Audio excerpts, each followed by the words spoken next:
بسم اللہ الرحمن الرحیم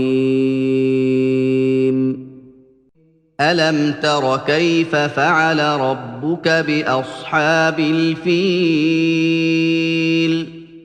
ألم يجعل كيدهم في تضليل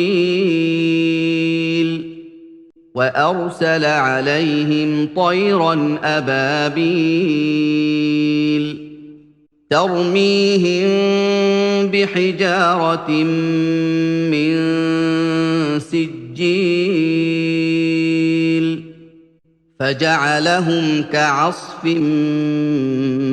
مأكول اللهم صل على سيدنا ومولانا محمد وعلى سيدنا علي وسيدتنا فاطمة وسيدتنا زينب وسيدنا حسن وسيدنا حسين وعلى آله وصحبه وبارك وسلم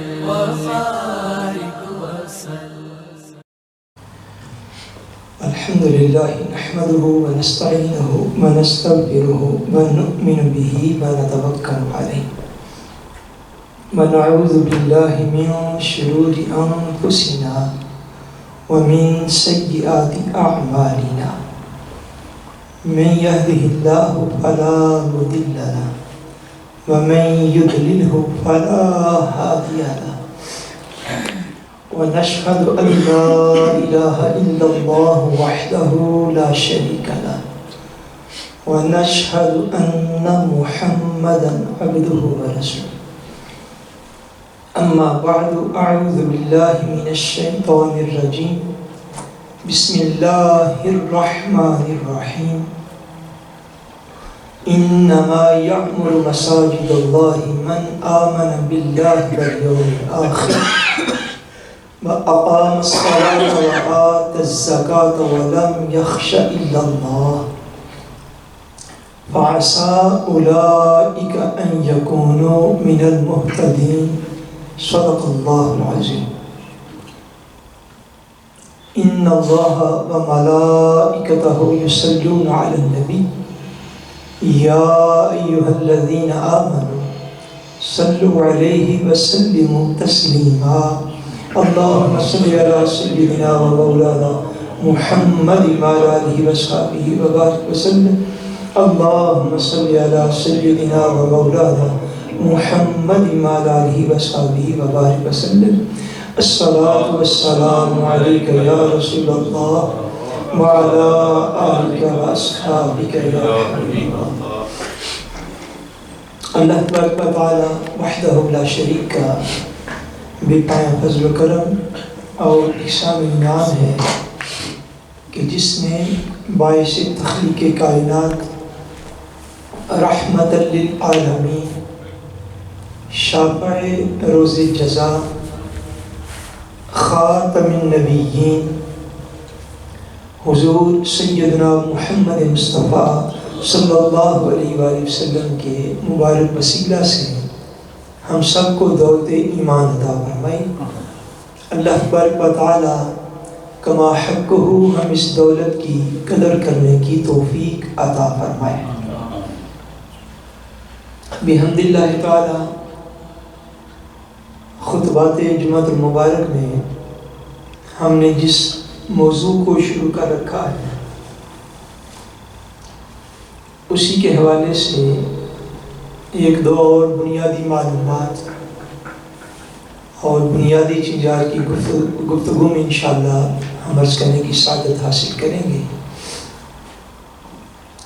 مسجد کے احکام مسجد کے آداب اور مسجد کو تعمیر کرنے اور آباد کرنے والے لوگوں کی صفات اور نشانیاں ان کا تذکرہ جو ہے وہ جاری ہے۔ آج حضور نبی کریم صلی اللہ علیہ وآلہ وسلم کے فرامین کی روشنی میں مزید اسی حوالے سے چند باتیں جو ہیں وہ گوش گزار کرتے ہیں۔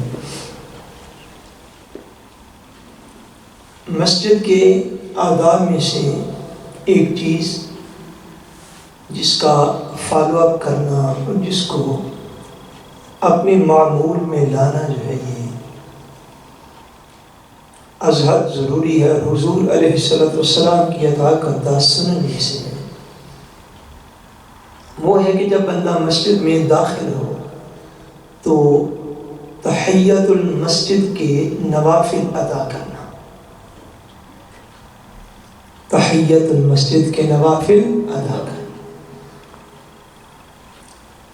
صحیح مسلم شریف کی حدیث پاک ہے، حضرت ابو قتادہ رضی اللہ تعالیٰ عنہ آپ روایت فرماتے ہیں کہ حضور نبی کریم صلی اللہ علیہ وسلم نے ارشاد فرمایا، اذا دخل احدکم المسجد فلیرکع رکعتین قبل ان یجلس۔ فرماتے ہیں کہ حضور علیہ السلام نے ارشاد فرمایا کہ تم میں سے جب بھی کوئی شخص مسجد میں داخل ہو فَلْيَرْكَعْ رَكْعَتَيْن قَبْلَ أَنْ يَجْلِسَ، تو وہ بیٹھنے سے پہلے پہلے 2 رکعتیں جو ہے ان کو ادا کر لیں۔ یہ مسجد کے آداب میں سے یہ چیز ہے کہ جب بندہ مسجد میں آئے تو مسجد کی تعظیم، تکریم اور اس کے پروٹوکول میں یہ چیز شامل ہے کہ اگر نوافل کا وقت ہو، کیا مرض کروں، اگر نوافل کا وقت ہو، چونکہ بعض اوقات دن میں ایسے ہوتے ہیں کہ جن میں نفل پڑھنے کی اجازت نہیں ہوتی۔ اگر نوافل کا وقت ہو، جیسے صبح فجر کی نماز ہے، فجر کی نماز میں اذان فجر کے بعد طلوع آفتاب تک جو ہے، سورج کے نکلنے تک، سورج اگنے تک 2 رکعت سنت کے علاوہ کسی بھی نفل پڑھنے کی اجازت نہیں ہوتی۔ اسی طرح نماز عصر ہے، نماز عصر کو ادا کر لینے کے بعد سورج کے غروب ہونے تک کسی بھی نفل پڑھنے کی اجازت نہیں ہوتی۔ یعنی نفل پڑھنے کی اجازت ہو تو اس وقت حضور نے فرمایا کیا کرے کہ جب بھی بندہ مسجد میں داخل ہو تو مسجد میں داخل ہوتے مسجد میں اپنی صف میں بیٹھنے سے پہلے پہلے 2 رکعت نفل جو ہیں ان کو ادا کر لیا کرے، 2 رکعت نوافل کو ادا کر لیا کرے۔ یہ مسجد کے آداب میں سے۔ اور آقا دو عالم صلی اللہ علیہ وسلم صحابہ اکرام سے اس کی پابندی بھی کرواتے تھے۔ صحابہ اکرام سے اس امر کی پابندی حضور علیہ السلام کرواتے تھے۔ حضرت ابو قتادہ رضی اللہ تعالیٰ عنہ ہی اپنا ایک واقعہ بیان کرتے ہیں۔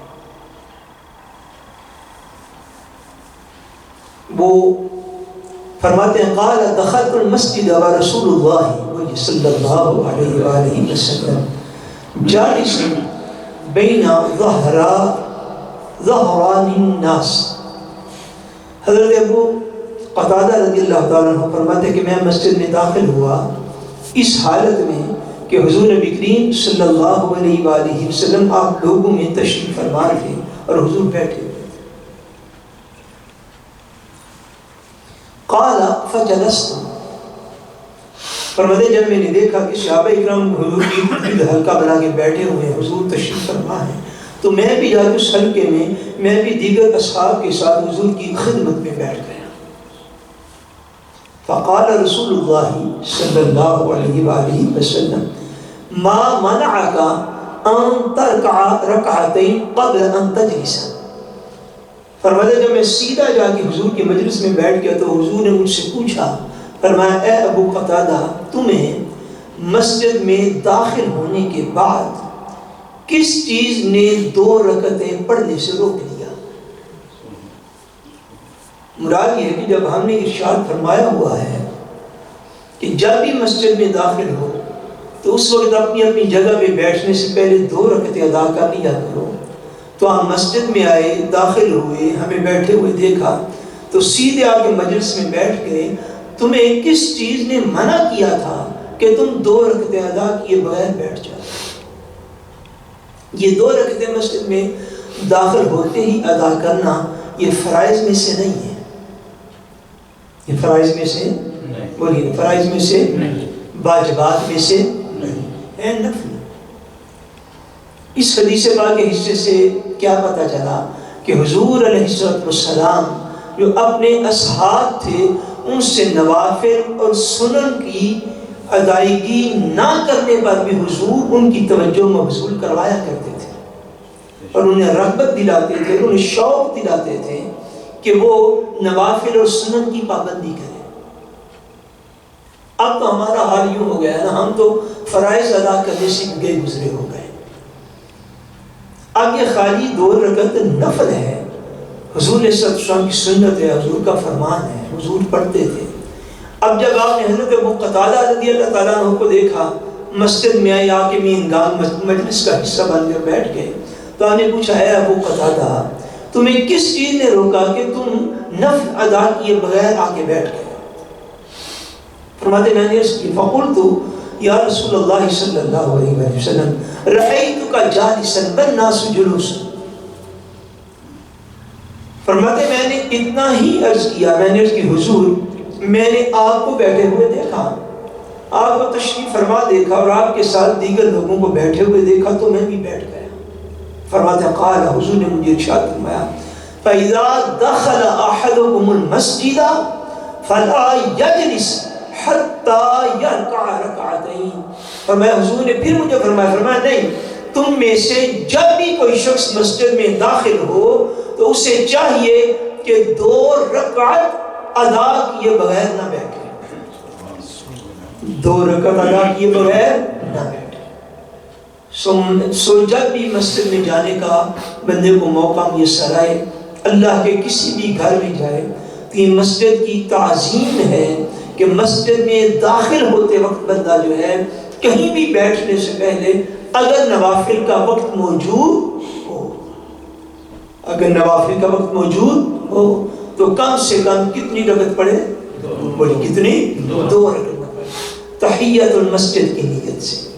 کیا ان نوافل کو کہتے ہیں؟ بولیے تحیت المسجد. پھر بولیے تحیت المسجد. مسجد کی تعظیم و تکریم اور آداب میں سے یہ ہے کہ مسجد میں داخل ہوتے ہی بندہ جو ہے وہ اس عمل کا جو ہے وہ اپنے آپ کی پابندی کرے اور ان نوافل کو ادا کرنے کی کوشش کرے. آقا عالم نبی کریم صلی اللہ علیہ وسلم کا ایک اور معمول بھی تھا، یہ بھی صحیح مسلم شریف کی حدیث پاک ہے. حضرت کعب بن مالک رضی اللہ تعالیٰ عنہ اس کی روایت فرماتے ہیں، فرماتے ان رسول اللہ صلی اللہ علیہ وسلم کان لا یقدم من سفر الا نہارا فی الضحى. فرماتے حضور علیہ السلام کا یہ بھی معمول تھا کہ حضور جب بھی کسی سفر سے واپس آتے مدینہ منورہ تو حضور چاشت کے وقت سفر سے واپس آیا کرتے تھے. کس وقت واپس آیا کرتے؟ چاشت کے وقت. اور چاشت کا وقت یعنی جب سورج طلوع ہو جاتا ہے اس کے بعد اشراق کا وقت گزر جاتا ہے، یعنی کم و بیش سورج طلوع ہونے کے آپ کہہ لیجئے کم و بیش 1.5 گھنٹہ 2 گھنٹے کے بعد یہ تقریباً چاشت کا وقت ہوتا ہے. اب حضور علیہ السلام کے ہر فعل مبارک میں بڑی حکمتیں تھیں اور ہر فعل مبارک کے اندر ایک باقاعدہ نظم موجود ہوتا تھا، ڈسپلن موجود ہوتا تھا. امت مسلمہ کوئی ایسی امت نہیں ہے جو آرگنائز نہ ہو یا جس میں آرگنائزیشن کی کوئی اہمیت نہ ہو. اور دیکھیے حضرت کعب بن مالک کیا ارشاد فرماتے ہیں کانا لا یقدم من سفر. اس کا مطلب یہ ہے کہ سفر سے کبھی بھی واپس تشریف نہ لاتے مگر اس وقت جب کہ چاشت کا وقت ہوتا تھا. یعنی حضور علیہ السلام اس بات کا اہتمام فرماتے ایک تو رات کے وقت گھر نہ پہنچے، ایک تو رات کے وقت گھر نہ پہنچے، جب پہنچے تو دن کا وقت ہو. اب ہمارا تو سفر ایسا ہو گیا نا کیونکہ اب ہم سفر میں خود جو ہے وہ ویلگے نہیں کر سکتے ہوتے، یہ فلائٹوں کے ٹائم ہیں، بسوں کے ٹائم ہیں، ٹرینوں کے ٹائم ہیں. مگر جس سفر میں بندہ خود بیل کر سکے، چوز کر سکے، اختیار رکھتا ہو، تو پھر اس طریقے کار کو سامنے رکھنا چاہیے کہ بندے کو اپنے گھر میں کس وقت داخل ہونا چاہیے۔ اب تو زندگی کے ادھر ارد گرد کے جتنے بھی لوازمات وہ تو چینج ہو گئے نا، دنیا کے یہ جو سارے طریقے کار ہیں یہ سارے بدل گئے۔ مگر حضرت پاک فرماتے ہیں کہ حضور علیہ السلام جب سفر سے واپس آتے تو چاشت کے وقت تقریباً آپ تشریف لایا کرتے تھے۔ یہ آپ کے ایک عام معمول تھا، 6 جگہ آگے پیچھے بھی تشریف فرما ہوتے تھے۔ فَإِذَا قَدِمَ بَدَأَ بِالْمَسْجِدِ فَصَلَّى فِيهِ رَكْعَتَيْنِ ثُمَّ جَلَسَ فِيهِ۔ فرماتے ہیں جب حضور سفر سے واپس آتے تو کیا کرتے ہیں؟ حضور علیہ السلام سفر سے واپس آ کے سیدھے اپنے گھر تشریف نہیں لے جاتے تھے، سیدھے اپنے گھر تشریف نہیں لے جاتے تھے، بلکہ حضور کیا کرتے ہیں؟ فَإِذَا قَدِمَ بَدَأَ بِالْمَسْجِدِ۔ فرماتے ہیں حضور سفر سے واپس آتے تو سیدھے مسجد نبوی میں تشریف لے آتے، سیدھے حضور مسجد میں آتے تھے۔ فَصَلَّى فِيهِ رَكْعَتَيْنِ، اور مسجد میں تشریف لا کے حضور علیہ السلام 2 رکعت نوافل ادا فرماتے تھے۔ ثُمَّ جَلَسَ فِيهِ، پھر حضور مسجد میں تشریف فرما ہو جاتے تاکہ صحابہ کرام آئیں، آ کے آپ کی زیارت کریں، فیوزات حاصل کریں، اپنے مسائل عرض کر لیں، یا جو بھی اس سفر کے یعنی مابین جب حضور مدینہ منورہ سے باہر رہتے جو لوگوں کو مشکلات ہوتی، کہ لوگوں کو علم ہو جاتا کہ حضور واپس تشریف لے آئے ہیں، تو لوگ ہنگام حضور کی بارگاہ میں حاضر ہو جاتے ہیں۔ آج بھی وہ بندہ جس کی لوگوں کے ساتھ اس طرح کا تعلق موجود ہو کہ اگر وہ سفر سے بھٹے رہے، اس مقام سے کہیں چلا جائے، واپسی تک لوگ اس کے منتظر ہوں، اس کے عقیدت مند، اس کے مریدین ہوں، اس کی عوام ہو، یعنی بادشاہ ہو، علماء ہوں، پیران نظام ہوں، تو ان کے لیے زیادہ بہتر یہ ہے کہ وہ جب سفر سے واپس آئیں تو سیدھا اپنے گھروں میں جانے کی بجائے اللہ کے گھر میں۔ کہاں ہے بولیے؟ اللہ کے گھر میں۔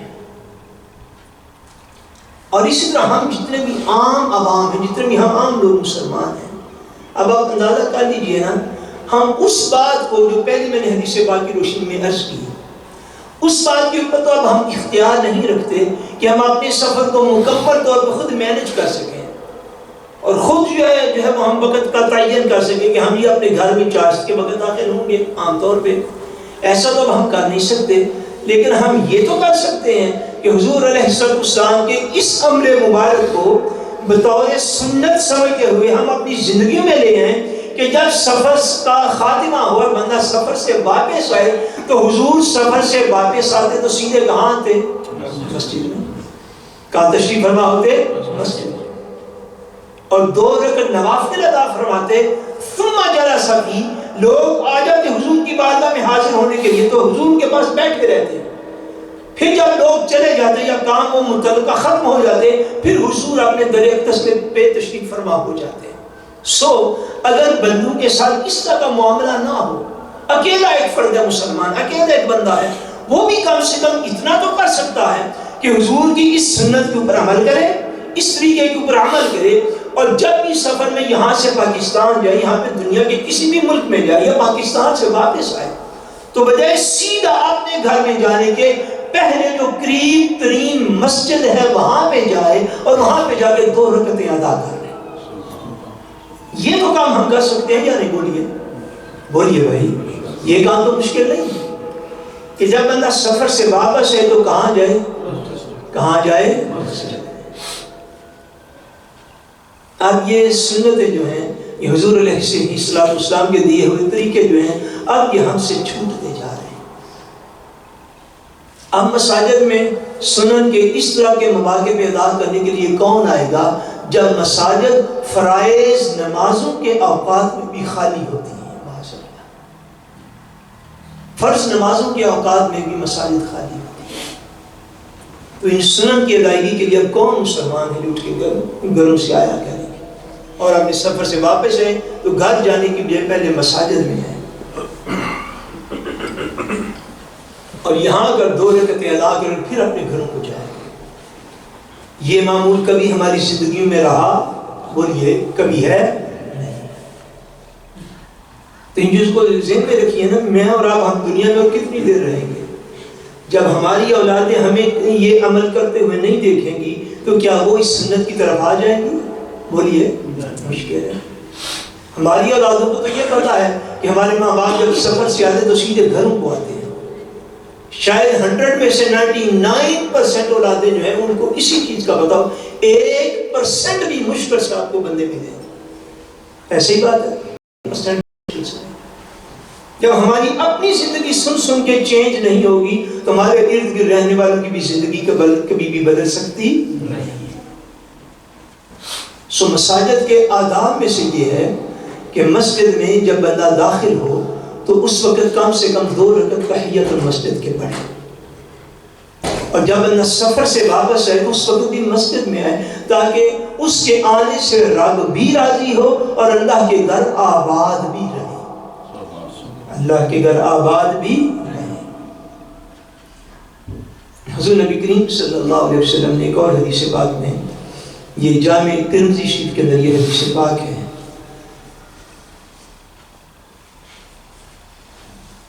اور اس حدیث پاک یہ لمبی اور طویل حدیث پاک، اس کے کچھ حصے جو ہے وہ میں عرض کر دیتا ہوں جتنے متعلقہ حصے، اور اب صحیح بات پوچھیے جس کو کہتے ہیں نا دل کی بات۔ تو حضور علیہ السلام کی سارے فرامین اور سارے واقعات یقیناً نور علی نور ہیں، مگر کچھ فرمان اقدس ایسے ہوتے ہیں یا واقعات ایسے ہوتے ہیں جن کے ساتھ بندے کا دل لگ جاتا ہے۔ کیا ہوتا ہے؟ بندے کا دل جو ہے وہ لگ جاتا ہے۔ کبھی یہ مجھے موقع ملے نا تو میرا بڑا دل ہے، یہ طویل حدیث پاک ہے، کبھی موقع ملے تو اس کا ایک ایک جز جو ہے اگر آپ لوگ بیٹھنے والے ہوں گے یقین جانیے آپ اشاعت کو شروع کریں اور میں بیان کرنا شروع کروں، آپ سننا شروع کریں تو اسی کے اندر فجر ہو جائے اگر اس کے ایک ایک نقطے کو واضح کیا جائے، اور اتنی پیاری اور اتنی عظیم حدیث بات۔ حضرت معاذ بن جبل رضی اللہ تعالیٰ عنہ اس کی روایت فرماتے ہیں، حضرت عبداللہ بن عباس رضی اللہ تعالیٰ عنہ انہوں نے بھی اس کی روایت فرمائی، فرماتے ہیں کہ ایک رات صبح فجر کے وقت ہم نماز ادا کرنے کے لیے مسجد نبوی میں گئے، نماز کا وقت ہو گیا تو حضور نبی کریم صلی اللہ علیہ وسلم حضور مسجد میں تشریف نہیں لائے، فرماتے ہم انتظار کرنے لگے کہ ابھی حضور آتے ہیں، ابھی حضور آتے ہیں، ابھی حضور آتے ہیں تو ہم نماز پڑھ لیتے ہیں۔ فرماتے اتنا وہ انتظار لمبا ہوا، اتنا انتظار لمبا ہوا حتیٰ کہ سورج نکلنے کے بالکل قریب آ پہنچا، سورج نکلنے کے بالکل قریب آ پہنچا، ہمیں شک پڑ گیا کہ سورج ہی نکلنا ہے، حتیٰ کہ آقا عالم صلی اللہ علیہ وسلم اس وقت اپنے حجرہ اقدس سے نکلے اور سیدھے مسجد میں تشریف لے گئے۔ سو صحابہ کرام رضوان اللہ تعالیٰ علیہم اجمعین اس حوالے سے تو زندگی اتنی مصروف نہ تھی، صحابہ کرام جب نماز با جماعت کے لیے جاتے تھے تو جتنا ممکن ہو سکتا اگر بعض وقت حضور علیہ السلام دیر سے تشریف لاتے تو صحابہ کرام اتنی دیر تک حتیٰ کہ یعنی نماز کا وقت نکل نہ جائے تو صحابہ کرام ممکن حد تک انتظار کرتے، ممکن حد تک انتظار کرتے۔ آج بھی جو ریگولر امام صاحب ہوں اگر وہ کسی وقت دیر سویر کا شکار ہو جائیں تو ممکن حد تک جہاں تک ممکن ہو سکے نمازیوں کو مقتدیوں کو انتظار کرنا چاہیے، یہ طریقہ ہے۔ حضرت معاذ بن جبل کہتے ہیں حتیٰ کہ ہمیں یہ خدشہ ہو گیا کہ سورج غروب نہ ہو جائے، ہم انتظار کرتے رہے، انتظار آخری وقت فجر کا پہنچا، حتیٰ کہ آقا عالم صلی اللہ علیہ وسلم گھر سے باہر نکلے اور حضور نے ہمیں مختصر کر کے نماز پڑھائی، چونکہ وقت جو ہے سادہ کم رہ گیا تھا۔ فرماتے فلما سلم دعا بصوتہ، پھر حضور علیہ السلام نے باواز بلند دعا مانگی، جب دعا سے فارغ ہوئے فقال لنا علام مصفکم کما انتم، حضور نے فرمایا جیسے تم صفوں میں بیٹھے ہوئے ہو ایسے ہی بیٹھے رہو۔ ثم انفطر الینا، پھر حضور علیہ السلام ہماری طرف جو تھے وہ نظر اکتفات فرمائی، ہماری طرف متوجہ ہو گئے۔ قال اما انی ساحدثکم ما حبسنی عنکم الغدا، فرماتے حضور علیہ السلام نے ارشاد فرمایا کیا تمہیں میں یہ نہ بتاؤں کہ میں تمہارے پاس فجر کی نماز کی ادائیگی کے لیے لیٹ کیوں پہنچا ہوں، کیا میں تمہیں یہ اطلاع نہ دوں کہ میں نماز فجر کی ادائیگی کے لیے تمہارے پاس لیٹ کیوں آیا؟ فرمایا اس کے بعد حضور نے واقعہ بیان فرمانا شروع کیا. حضور نے ارشاد فرمایا ہوا یہ، اب میں مختصر کر دوں کیونکہ وقت تھوڑا رہ گیا. فرماتے ہیں حضور نے ارشاد فرمایا ہوا یہ کہ میں رات کو اٹھا اور نوافل کی یعنی نماز تہجد کی ادائیگی میں مصروف ہو گیا. اور فرماتے ہیں حضور کے نماز تہجد ادا کرتے کرتے میرے اوپر اونگ طاری ہو گئی، حتیٰ کہ وہ اونگ جو ہے وہ سخت نیند میں بدل گئی. کیا ہوا؟ وہ اونگ جو ہے وہ سخت نیند میں بدل گئی. اور فرماتے ہیں جب میں مکمل ہی سو گیا تو میں نے سوئے ہوئے منظر کیا دیکھا کہ میں اپنے رب کی بارگاہ میں حاضر ہو گیا. سبحان. فرماتے ہیں انی نعست فاستفلقت نوما، میں خواب میں سویا تو میں نے دیکھا کہ میں خواب میں اپنے رب کریم کی بارگاہ میں حاضر ہو گیا. فرأیت ربی فی احسن صورہ. فرماتے ہیں میں نے، حضور فرماتے ہیں کہ میں نے جب خواب میں اپنے رب کو دیکھا نا تو میں نے اپنے رب کو بڑا ہی سونا دیکھا. سبحان. فرمایا فرأیت ربی فی احسن صورہ، میں نے اپنے رب کو بڑا سونا دیکھا، میں نے اپنے رب کو بڑا خوبصورت دیکھا، میں نے اپنے رب کے جمال کو جی بھر کے دیکھا. اور بڑا ہی میرا رب سونا تھا، بڑا ہی خوبصورت تھا، بڑا ہی جمال والا تھا. فرماتے ہیں جب میں نے اپنے رب کریم کو دیکھا، اس کی زیارت کی، فی احسن صورہ، بڑا خوبصورت دیکھا. فرماتے ہیں اللہ کریم نے مجھے فرمایا یا محمد صلی اللہ علیہ وسلم. فرماتے ہیں اللہ کریم نے مجھے مخاطب کیا، میرا نام لے کے. جب میرے رب نے اتنا کہا تو میں نے عرض کیا لبیک ربی وسعدیک، میں کہا میرے رب میں حاضر اور میری خوشی.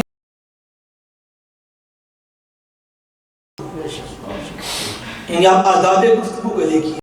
فرماتے میرے رب نے مجھے آواز دی یا محمد، تو میں نے کہا لبیک ربا وسعدیک، مولا میں حاضر تیری بارگاہ میں اور میری خوش قسمتی کہ تو نے مجھے خواب میں اپنا دیدار عطا فرمایا. فرماتے اللہ کریم نے مجھے پوچھا فیما یختصم الملأ الاعلی. اللہ کریم مجھے ارشاد فرماتے اے میرے پیارے حبیب یہ ارشاد فرمائیے مالا اعلیٰ وہ فرشتے ہیں جن کا فرشتوں میں بھی بڑا اعلیٰ درجہ ہے، ان کو مالا اعلیٰ کے فرشتے کہتے ہیں. فرماتے اللہ کریم نے مجھے فرمایا کہ اے میرے حبیب یہ ارشاد فرمائیے کہ یہ جو مالا اعلیٰ کے فرشتے ہیں یہ اس وقت کس بات پہ جگڑ رہے ہیں، کس بات پہ ڈسکشن کر رہے ہیں، کون سی بات ان کے ہاں اس وقت زیر غور ہے. حضور فرماتے ہیں میں نے عرض کیا قلت ربی لا ادری. حضور فرماتے میں نے عرض کیا مولا میں از خود کسی بات کو جاننے والا نہیں، مجھے تو نہیں پتا یہ کیا ہے. فرماتے میرے رب کریم نے مجھے 3 مرتبہ مخاطب کیا. یہ حضور سارا واقعہ بیان فرمایا کہ میں لیٹ کیوں پہنچا تمہارے پاس فجر کی نماز کے لیے. فرمایا کہ میرے رب نے 3 مرتبہ یہی سوال فرمایا اے میرے محمد صلی اللہ علیہ وسلم. میں نے عرض کی مولا میں حاضر، حبیب یہ بتائیے یہ فرشتے کس بات پہ جگڑ. میں نے اس کی مولا مجھے تو کوئی خبر نہیں. فرماتے جب 3 دفعہ میں نے یہی عرض کیا تو پھر کیا ہوا. فَبَدَعَ يَدَهُ بَيْنَ كَتَفَيَّ. آقا فرماتے ہیں پھر اللہ نے کیا فرمایا، اللہ کریم نے اپنا دست قدرت، وہ ہاتھوں سے پاک ہے، وہ اعضاء سے پاک ہے، جو اس کی شان کے لائق ہے وہ رب جانتا ہے یا حضور جانتے ہیں. مگر حدیث پاک کے الفاظ ہیں فَوَضَعَ يَدَهُ بَيْنَ كَتَفَيَّ. آقا ارشاد فرماتے ہیں کہ اللہ نے اپنا دست قدرت میرے دونوں کاندھوں کے درمیان رکھا. فَوَجَدْتُ بَرْدَهَا بَيْنَ ثَدَيَّ. آقا فرماتے ہیں جب اللہ نے اپنا دست قدرت میرے کاندھوں کے درمیان رکھا پر اس کے پاؤں کی ٹھنڈک میں نے اپنے سینے میں محسوس کیا. فرماتے اس کی ٹھنڈک میں نے اپنے سینے میں محسوس کی. تو اس کا فرماتے ہیں فیضان کیا ملا. حضور فرماتے ہیں فَعَلِمْتُ مَا بَيْنَ الْمَشْرِقِ وَالْمَغْرِبِ. دوسری روایت میں ہے حضور ارشاد فرماتے ہیں فَتَجَلَّنِي كُلَّ شَيْءٍ وَعَرَفْتُ. حضور ارشاد فرماتے ہیں جب اللہ نے اپنا دست قدرت میرے دونوں کندھوں کے درمیان رکھا، اس کی ٹھنڈک میں نے اپنے سینے اقدس میں محسوس کی، اس کا فیضان یہ ہوا کہ کائنات کے مشرق و مغرب میں جو کچھ بھی تھا میں اس کو جان گیا تھا، اور میں ساری کائنات کو جان گیا۔ میرے رب نے پھر مجھ سے پوچھا، سبحان اللہ، دست قدرت رکھا، پھر مجھ سے پوچھا، اے حبیب اب بتلائیے یہ فرشتے کیا کہہ رہے ہیں، کس بات پہ ڈسکشن کر رہے ہیں؟ فرماتے ہیں جب پھر اس کے بعد اللہ کریم نے یہی سوال کیا تو میں نے ساری بات اپنے مولا کی بارگاہ میں عرض کر، میں نے عرض کی مولا یہ جگڑ رہے ہیں، یہ ڈسکس کر رہے ہیں کفارات میں۔ کس چیز میں ڈسکس کر رہے ہیں؟ بولیے کس چیز میں؟ کفارات میں ڈسکس کر رہے ہیں۔ کفارات ان کاموں کو کہتے ہیں جن کے کرنے سے گناہ جو ہے وہ معاف کیے جاتے ہیں، جن کے کرنے سے گناہ جو ہے وہ معاف کیے جاتے ہیں۔ چونکہ بندہ ہزار بھی کوشش کرے بندہ پھر بھی گناہ کرتا ہے، اور جو کرتا نہیں سمجھتا ہے اس سے ہو جاتا ہے۔ یعنی گناہ کی دو قسمیں، عمد کے ساتھ بھی ہوتا ہے اور خطا کے ساتھ بھی ہوتا ہے۔ بعض کا طبیعت میں ارادہ نہیں ہوتا، غلطی گناہ کوتاہی پھر بھی ہو جاتی ہے۔ کفارات ان دین کے کاموں کو کہتے ہیں جن کے کرنے سے گناہ مٹ جاتا، جن کے کرنے سے گناہ جو ہے وہ مٹ جاتا ہو۔ عرض کی حضور نے اللہ کریم کی بات میں کیا، عرض کی مولا اب میں آپ کو یہ عرض کرتا ہوں کہ یہ فرشتے جو ہیں یہ کفارات بیان کر رہے ہیں کہ وہ کون سے اعمال ہیں جن کے کرنے سے حضور علیہ السلام کی امت کے گناہ جو ہے وہ مٹ سکتے ہیں، حضور کی امت کے گناہ جو ہے وہ مٹ سکتے ہیں۔ فرمایا حبیب وہ کون کون سے؟ فرمایا مولا تیرے فرشتے یہ کہہ رہے ہیں نقل الاقدام الى الجماعات، یہ پہلا کام ہے جس سے گناہ مٹا دیے جاتے ہیں، اور وہ کیا ہے؟ فرمایا مولا فرشتے یہ بات کہہ رہے ہیں کہ حضور کی امت کے وہ لوگ جو مساجد پیدل چل کے جاتے ہیں جماعت میں شرکت کرنے کے لیے، یہ عمل ایسا ہے جس سے ان کے گناہ مٹا دیے جائیں۔ مساجد میں پیدل چل کے آنا، مساجد کی طرف رخ کرنا، مساجد میں باجماعت نماز کے لیے آ جانا، یہ کفارات میں سے پہلا عمل ہے، یہ کفارات میں سے پہلا عمل ہے۔ اور حضور کو یہ بشارت دی گئی کہ آپ کی امت جو ہے یہ اگر باجماعت نماز کی تگ و دو میں مصروف رہے گی، مساجد کی طرف چل کے جایا کرے گی، یہ عمل ایسا ہے جس سے ان کے گناہ معاف کر دیے جائیں۔ دوسری چیز فرمایا وَإِسْبَاغِ الْوُضُوءِ فِي الْمَكْرُوهَاتِ، فرمایا کہ اس وقت وضو کرنا، سبحان اللہ، اس وقت وضو کرنا جب طبیعت وضو نہ کرنے پہ مائل ہو، سبحان اللہ، اس وقت اٹھ کے وضو کر لینا جب طبیعت وضو کو ناپسند کر رہی ہو۔ گرمی ہو وضو کے لیے بھی گرم پانی ملے، طبیعت پسند نہیں کرے گی، سردی ہو وضو کے لیے ٹھنڈا پانی مل جائے، طبیعت پسند نہیں کرے گی۔ فرمایا کہ مالا اعلیٰ یہ فرما رہے ہیں اسباغ الوضوء فی المکروہات، کہ مشکل کے وقت، تنگی کے وقت، طبیعت نہ چاہتے ہوئے بھی اٹھ کے وضو کر لینا، خالی وضو ایسا عمل ہے جو دیگر گناہوں کو مٹا دیتا ہے۔